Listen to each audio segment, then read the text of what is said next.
রহস্য রোমাঞ্চে ঘেরা বাংলা তথা বিশ্ব সাহিত্যের নানান গল্প নিয়ে আসছি আমরা আমাদের চ্যানেল মৃতের শহর। সাসপেন্স স্টেশন মৃতের শহরে আজ আপনাদের জন্য রবার্ট আর্থারের লেখা রিপোর্টার। শুরু হচ্ছে আজকের গল্প।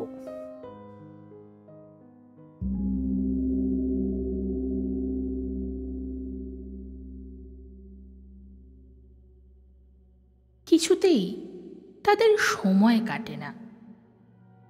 রাতটা ভারী বিরক্তিকর।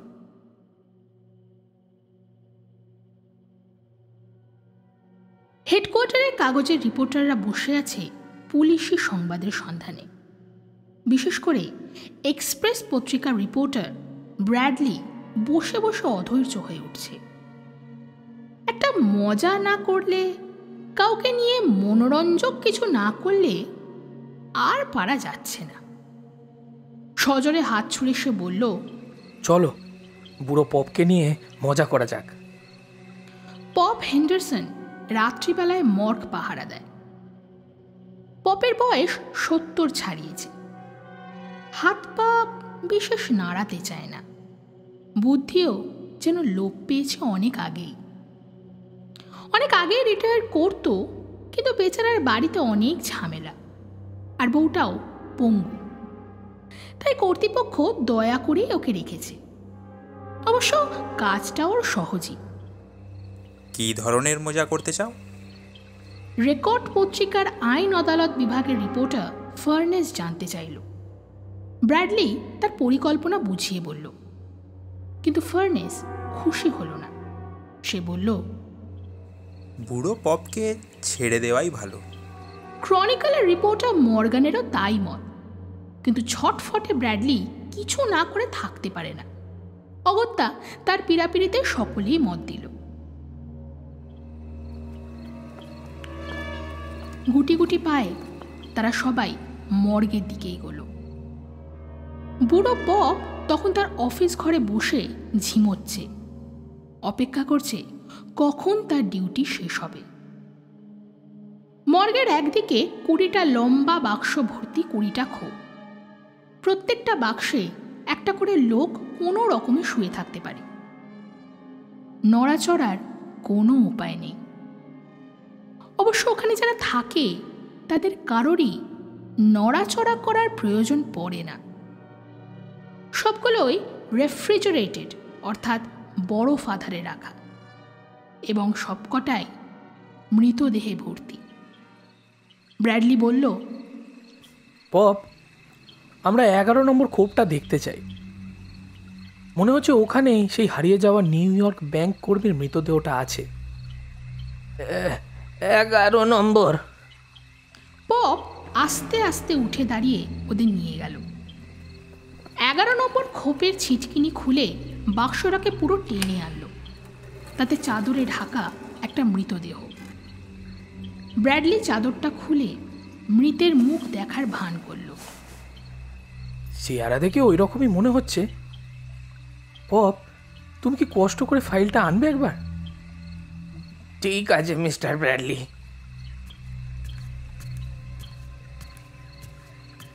পপ চলে গেল। তার পেছন পেছন গেল ফার্নেস। তারা বাইরে যাওয়া মাত্র ব্র্যাডলি ও মর্গান পরিকল্পনা মতো তাদের কাজে লাগলো। ফার্নেস কাজের অছিলায় পপকে অফিস ঘরেই আটকে রেখেছিল। মর্গান এসে বলল, না পপ, আমাদেরই ভুল হয়েছিল। তুমি 11 নম্বরকে ঠিক জায়গায় রেখেছো। আমি চলি। হ্যাঁ। ধীর পদক্ষেপে পপ মর্গে ঢুকল। সে খোপগুলোর কাছেই গেছে, হঠাৎ একটা চাদরের তলা থেকে যেন আর্তনাদ শোনা গেল।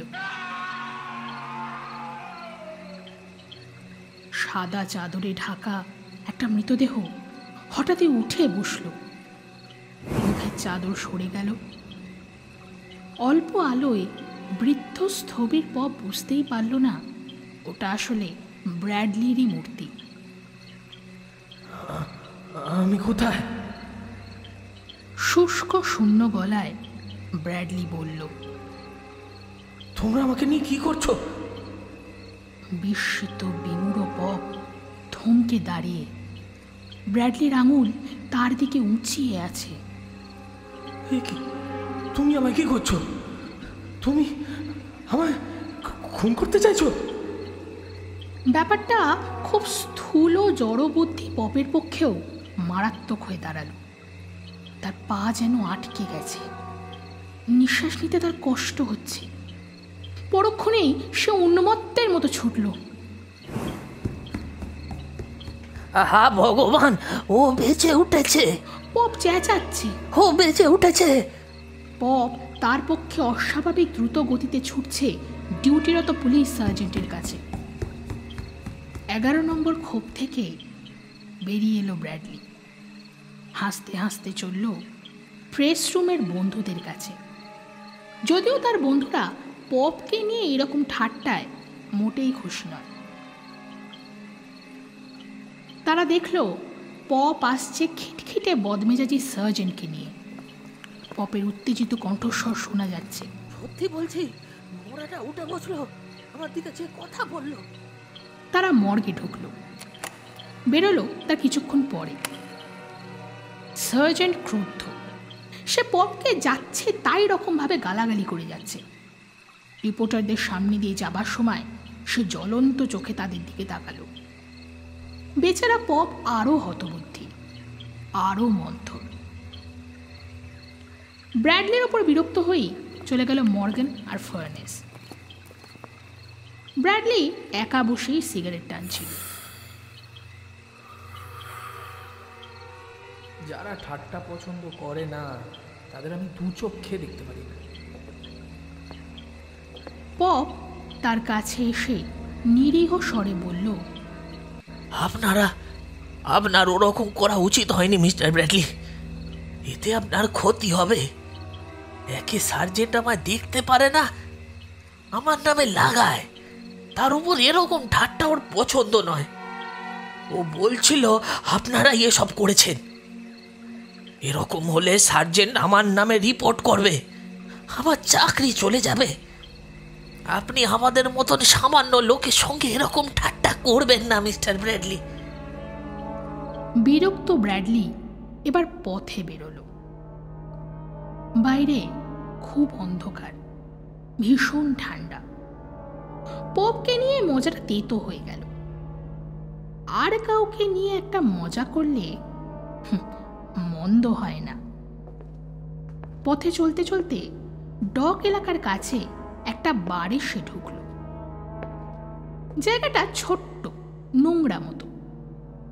একটু পান করার পরই ব্র্যাডলির মেজাজ কিন্তু শরীফ হয়ে গেল। আর একজনের পেছনে লাগলে মন্দ হয় না।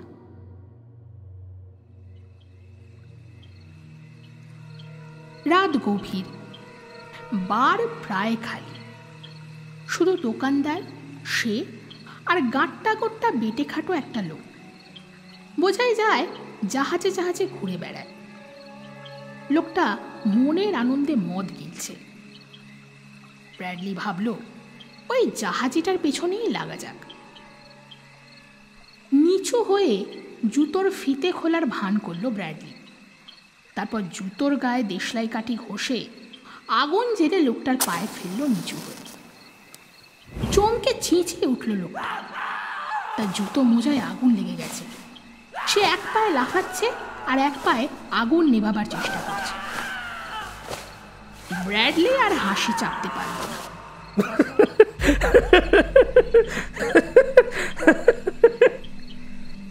অট্ট হাসিতে ফেটে পড়ল। কি মজার রসিকতাই না হয়েছে। লোকটা পা নামিয়ে অতি ক্রুদ্ধ দৃষ্টিতে চাইল ব্র্যাডলির দিকে। তারপর চোখের নিমিষেই প্রচণ্ড জোরে মারল এক ঘুষি। লোহার মতো হাতখানা লাগলো ব্র্যাডলির মুখে। ঠোঁট কেটে গেল, দাঁত ভেঙে গেল, ঝরঝর করে রক্ত পড়তে শুরু করলো। টলতে টলতে ব্র্যাডলি পড়ে গেল পেছন দিকে।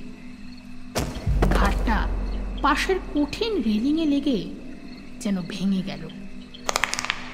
মাথার খুলিতে একটা প্রবল যন্ত্রণা অনুভব করলো ব্র্যাডলি।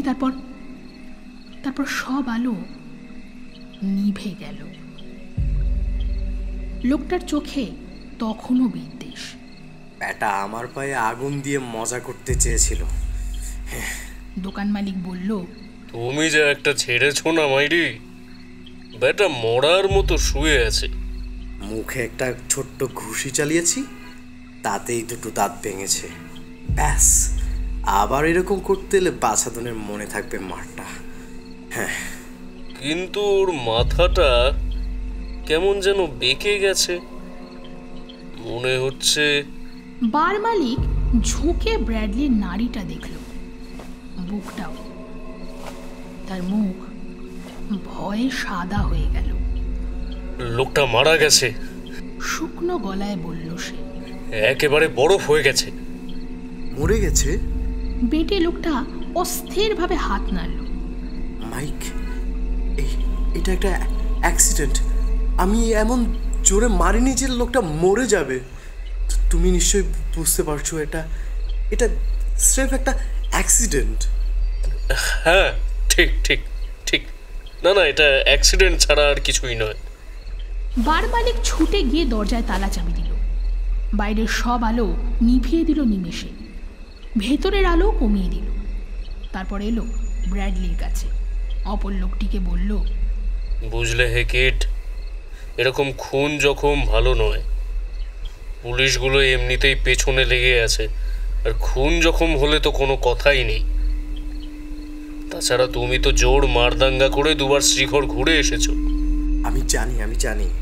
কিড একটু কটুভাবেই বলল, আমার মেজাজ অল্পেই চড়ে যায়, সঙ্গে সঙ্গে আমি ঘুষি চালিয়ে দিই। এতেই ঝামেলাটা পাকাই। ওসব থাক, এখন বলতো কি করতে হবে? বার মালিক ব্র্যাডলির পকেট ঘেটে কাগজপত্র বার করল। একটু নরম সুরে সে বলল, কিড, ব্যাপারটা মোটেই ভালো করলে না। ছোকরা কাগজের লোক, এই যে পুলিশের থেকে বেশি ঝামেলা হলো। কিড খেপে গিয়ে বলল, কাগজের লোক এরকম একটা বদমাশি করেছিল? আমার একটা ঘুষি খেয়ে ঘাড় ভেঙে পড়ে আসে দেখছি। উফ, মহাবিপদ ঘটল। আরে ভেবো না, আমার মাথায় একটা মতলব এসেছে। ওকে ধরে ডকের কাছে নিয়ে গিয়ে নিচে ফেলে দেবো। মাইক ব্র্যাডলির পকেট হাতড়ে কাগজপত্র সব কিছুই বার করল। ঘরের আলো নিভিয়ে আস্তে আস্তে পেছনের দরজা খুলল। সামনেই অন্ধকার নোংরা নির্জন পথটা সোজা চলে গেছে। দুজনে ব্র্যাডলিকে মাঝখানে রেখে জড়িয়ে ধরে হাঁটবার ভঙ্গিতে নিয়ে চলল, যেন বেহেড মাতাল হয়ে গেছে। অন্ধকার নির্জন পথে আস্তে আস্তে এগোলো। চারপাশে বিরাজ করছে নিঃশব্দ নির্জন থমথমে ভাব। তারপরই ঝপ করে একটা শব্দ হলো। ব্র্যাডলির চেতনা ফিরে এলো হঠাৎ। নিঝুম আচ্ছন্ন হয়ে আছে সে। পাশ ফেরার চেষ্টা করল, কিন্তু পারল না। তার শরীর অবশ, মাংসপেশিগুলো অনড় হয়ে আছে। তার কোনো যন্ত্রণার বোধ নেই, কোনো অনুভূতিও নেই। কিছুতেই ব্র্যাডলি বুঝতে পারল না সে কোথায় শুয়ে রয়েছে। হঠাৎই ব্র্যাডলির মনে পড়ল বারের কথা। মনে পড়ল সেই ঘুষি খেয়ে পড়ে যাবার সময় তার ঘাড়ে আঘাত লেগেছিল। স্কুলে পড়বার সময় একদিন ফুটবল খেলতে গিয়ে তার শিরদাঁড়ায় জোরে ঘা লেগেছিল। তাতে সে 1 মাস বিছানায় শুয়েছিল। এবারেও মনে হয় তেমনই হয়েছে। ব্র্যাডলির মনে হলো হয়তো এবারের চোটটা আরও সাংঘাতিক, কারণ পড়ার সময় হাড় ভাঙার একটা শব্দও সে শুনেছিল। একটা জীর্ণ গলার স্বর ব্র্যাডলির কানে ভেসে এলো। কে যেন বলছে, মরাটা তোমার জিম্মায় রইল। ওটা ডাকের ধারে পড়েছিল। মুখ দেখে মনে হচ্ছিল কেউ মেরে ফেলে গেছে। কাছে গিয়ে দেখি ঠান্ডা বরফ হয়ে গেছে। অবশ্য এমন ঠান্ডায় পড়ে থাকলে জ্যান্ত মানুষও জমে যায়। লোকটার পরিচয় পাওয়া যায়নি। ওকে বেশ আরামে শুইয়ে রাখো, কাল মোড়াটা কাটা ছেঁড়া হবে। কণ্ঠস্বর মিলিয়ে গেল। ব্র্যাডলি বুঝতে পারল তাকে তোলা হচ্ছে। ব্র্যাডলির ঘাড়ের ব্যথাটা যেন হঠাৎই মিলিয়ে গেল। সে চোখ মেলল। সম্পূর্ণ চেতনা না থাকলেও বুঝল কোথায় এসেছে। আস্তে আস্তে ডাকল, পপ, পপ। বুড়ো পপ শুনতে পায়নি। সে ব্র্যাডলির হাত পা সোজা করে দিচ্ছে। মরার খোপে একে ঢোকাতে হবে। ব্র্যাডলির ডাকে হতবুদ্ধি পপ থমকে দাঁড়ালো। তার চোখে মুখে অস্বস্তির চিহ্ন। ব্র্যাডলি আপ্রাণ প্রয়াসে বলল, পপ, আমি ব্র্যাডলি, এখনো বেঁচে আছি। যাও, ডাক্তারকে আনো, ডাক্তারকে আনো। পপ হেন্ডারসন চমকে তাকালো। ব্র্যাডলির ওপর ঝুঁকে পড়ল। তারপর স্থবির জড়ানো কণ্ঠে বলল, মিস্টার ব্র্যাডলি, আমি আপনাকে চিনতে পারিনি। আপনার মুখ ফুলে ঢোল হয়ে গেছে। ও কিছু না। ব্র্যাডলি প্রাণপণ চেষ্টায় বলল, আমি বেঁচে আছি, আমাকে এখান থেকে বার করো, এক্ষুনি একটা ডাক্তার ডাকতে হবে। পপ হেন্ডারসন ইতস্তত করছে, বুঝতে পারছে না ঠিক কি করবে। একটু আগে মিস্টার ব্র্যাডলি তাকে এইভাবেই ঠকিয়েছিল। একটা সাদা চাদর হাতে নিয়ে সে বলল, মিস্টার ব্র্যাডলি, আপনাকে আমি আগেই বলেছি আর কি করবেন না। একবার যা করেছেন যথেষ্ট। এক রাত্রে দুবার এরকম করবেন না। সে ব্র্যাডলির শরীরটা মরা ঢাকা সাদা চাদর দিয়ে ঢেকে বলল, আর একবার বোকা বানালে সার্জেন্ট রবার্টস আমাকে কিছুতেই ছাড়বেন না। পপ রুক্ষ গলায় বলল, না মিস্টার ব্র্যাডলি, এক রাতে দুবার এরকম ঠাট্টা মোটেই ভালো না। আস্তে আস্তে বাক্সটাকে ভেতরে ঢুকিয়ে 12 নম্বর খোপটার মুখ ভালো করে এঁটে দিল বুড়ো পপ। তারপর মর্গের দরজা বন্ধ করে বাইরে বেরিয়ে এলো।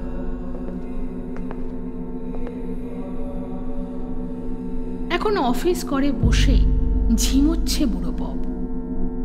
অপেক্ষা করছে কখন তার ডিউটি শেষ হবে।